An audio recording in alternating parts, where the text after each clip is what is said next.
What's going on, guys? Welcome back to my channel. Today I'm going to teach you how I build my workouts every single week. Now I want you to keep something in mind while I'm explaining this. I do not want to be a bodybuilder. That is not the look that I'm going for with my training. I'm going for a much more athletic, aesthetic-based physique, something more along the lines of what you would see in like a Marvel movie, like the Chris Evans in Captain America or the Chris Hemsworth in Thor Ragnarok. You've got Christian Bale in Batman Begins. You've got Chris Pratt as Star-Lord in the Guardians movies.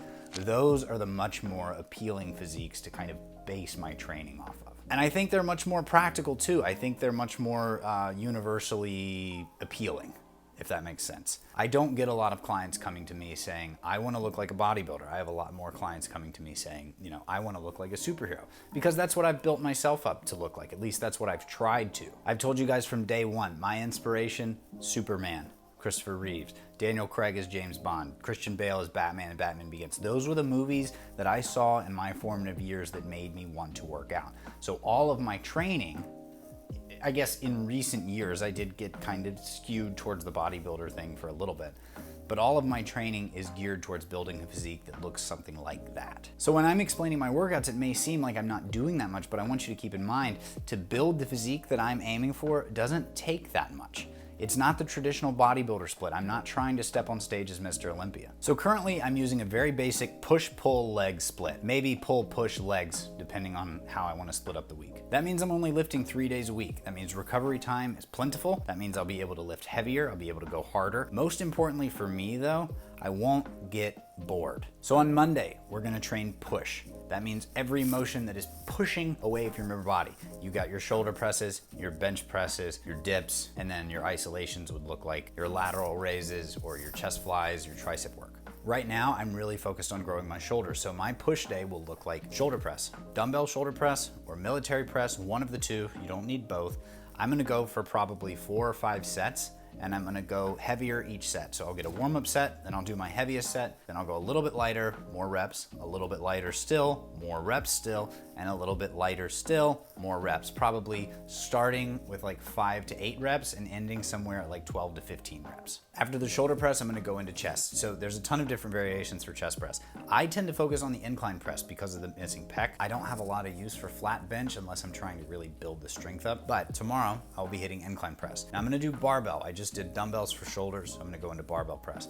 Now I'm gonna use the same rep scheme, so I'm gonna start with like 5 to 8 reps, then I'm gonna go for like 8 to 10, and then maybe 10 to 12, and then the last set will really be the burnout set. That'll be like 12 to 15 reps. And then finally, I'm gonna end with weighted dips. That'll be the last compound movement that I do. Again, about 4 sets, starting off with my heaviest set, so I'm gonna probably use about 2 plates. I'll do 5 to 8 reps, then I'll drop down to 1 plate, I'll do 8 to 10 reps, then I'll drop down to a 25, and then I'll do 12 to 15, and then I'll do body weight set, maybe 15 to 20 reps. So if you're paying attention, I'm starting with what would be considered the weakest muscle first. So your shoulder press, you're going straight up overhead, then you're going into your medium press with the incline, and then you're using where you have most of your power for your dip motion. So top, middle, bottom. After all of the presses are done or your compound motions are done, we're gonna go into isolations. Now I start with isolations on shoulders. Now, sometimes I like to do the rest pause set where you're doing 15 reps, then you rest 10 seconds and you go 10, 10, 10, 10, all the way down, staying with the same weight, but only resting 10 seconds. Tomorrow, I'm not gonna do that. I'll probably stick with 3 sets of 12 to 15 reps, something like that. What I really want with motions like the lateral raise, I'm not looking for a ton of weight. I'm just really, really looking for the hypertrophy. I'm really looking for the burning sensation in the shoulders. Now, if I throw in front raises or something like that, it's the same exact thing. That's what I'm looking for. You don't need to go heavy on isolation movements. After I do my raises, I'll go into my chest flies. I really like cable flies. Those are where I feel the most. That's where I get the biggest stretch through the chest, and then bringing it through, I get the best squeeze. But just to change it up, sometimes I do the dumbbell presses or dumbbell flies. I rarely use the pec deck. Some people really love the pec deck. It's not my favorite. I feel like it's pulling my shoulders out of socket. After I finish with my flies, that really caps off the isolation for the shoulders and the chest, and then I go into triceps. Now I'm gonna contradict myself right now. You can go pretty heavy on triceps. One of my favorite supersets in the world is either, well, I'll give you 2. You can do your skull crushers where you're going maybe, say, I don't know, 12 reps on skull crushers, and then with the same weight, not resting at all, go straight into your close grip press for like 20 reps. That's a fantastic way to burn out your triceps. But what I'm gonna do tomorrow, I'm gonna take the V-bar on the cables, and I'm gonna do 10 push downs, very, very heavy. So probably like 8 to 10 reps there.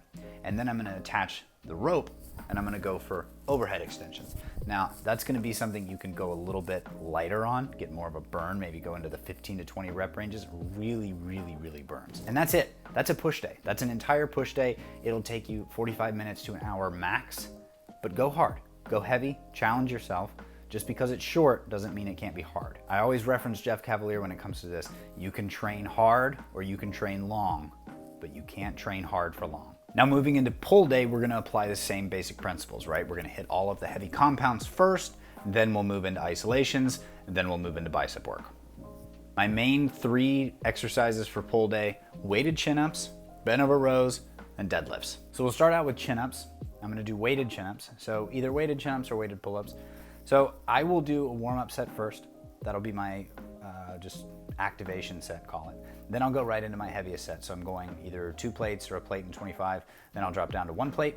Then I'll drop down to a 25. Then I'll do body weight for the last set. And I'm going like 5 to 8 reps, 8 to 10 reps, 10 to 12 reps, somewhere in there. Now, next I will do deadlifts. Now, I really enjoy deadlifts. I'm not sure how much I need to be doing them for my physique goals, but I just really like them. So I'll start out with my, now I'm not doing reverse pyramid training on deadlifts. That's way, way, way too much for the central nervous system to handle. You'll be shot after your first set if you go as heavy as you can for 5 on your first set. It's just not, it's not a good idea. Same with squats. Keep it traditional, adding incrementally. So I'm gonna start out with, say, 185, go up to 225, go up to 315. 3 sets, that's about it. Very basic, very basic. Now when I get to rows, this is where I might start throwing in fancy things like strip sets or rest pause sets, things like that. I can go pretty heavy on rows and get a lot of volume still. So I can go 3 plates on the T-bar row, maybe 10 reps, pull off a plate, go for 10 reps with 2 plates, pull off a plate, go for 10 reps with 1 plate. That's 1 set. Like I said, I like a lot of volume on the rowing motions because I'm strong at them. And those are my big 3 compound movements. Now, you could argue that you need to do lat pull downs, but I think a pull-up really covers the bases, especially if you're doing weighted pull-ups. I mean, if you really like the lat pull down, you feel like it gets you a lot of good muscle activation, you feel like you're getting a great pump, that's great, do it. I like minimalistic training, so I'm looking to get in and out as quickly as I can, like I said earlier. I don't think you need to double up on chin-ups and lat pull-downs in the same workout. I think you need your chin-up, I think you need your deadlift, or your hyperextension, if you're partial to that, and you need a rowing motion. Then we can move into isolation work. Now, isolation work, it's tricky because I do consider the face pull an isolation movement, right? Because it really does isolate your traps and your rear delts. But technically, it's a compound movement because you are using more than one joint. You're pulling with your shoulders and your elbows to create that tension in the traps. So that's semantics though. I put them with isolations because I'm not going super heavy. Now, one superset that I really love doing and I'm going to do tomorrow is rear delt flies, superset with shrugs, and then burn them out with face pulls. So you're hitting your rear delts, you're hitting your traps, and then you're hitting your rear delts and your traps together. 12 to 15 reps on each. It's a brutal superset. I absolutely love it. And it gets you in and out really quickly.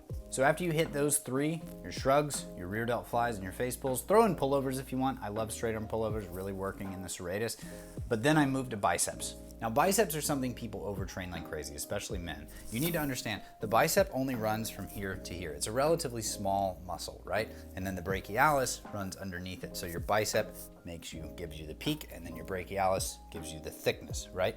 So I would train both.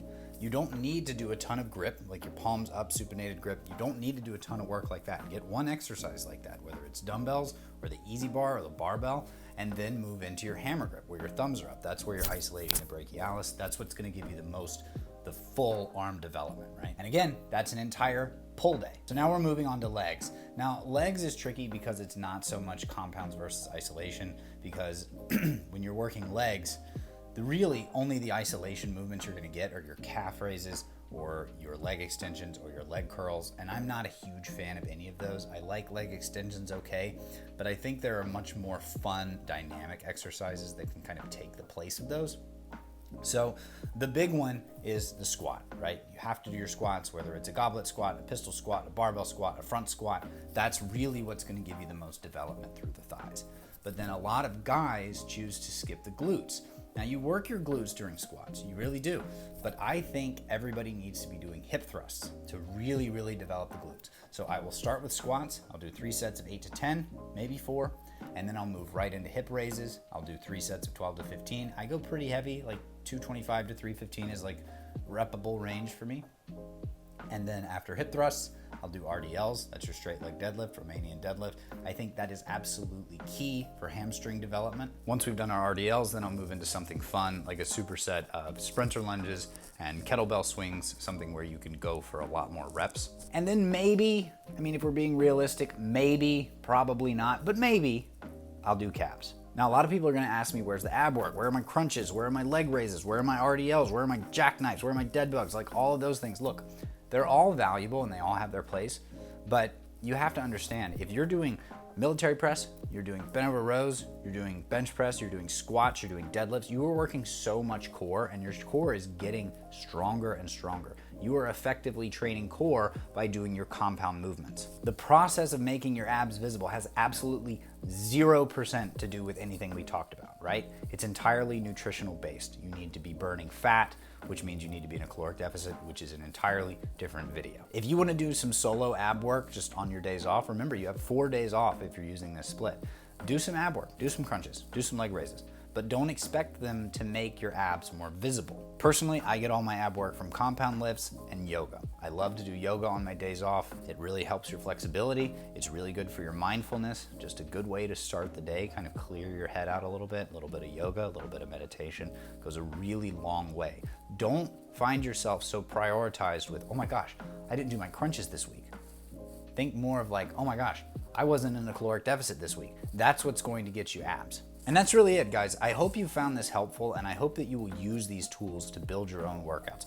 I'm so serious when I say this. I spend about 30 to 45 minutes each Sunday planning my entire week of training, so I never go to the gym not knowing what I'm going to do. I know every exercise, I know how many sets I'm gonna do, I know what I did the week before because I write it down. It's just a much more progressive way to track your progress. As always, thank you so much for watching, guys, and I will see you next week.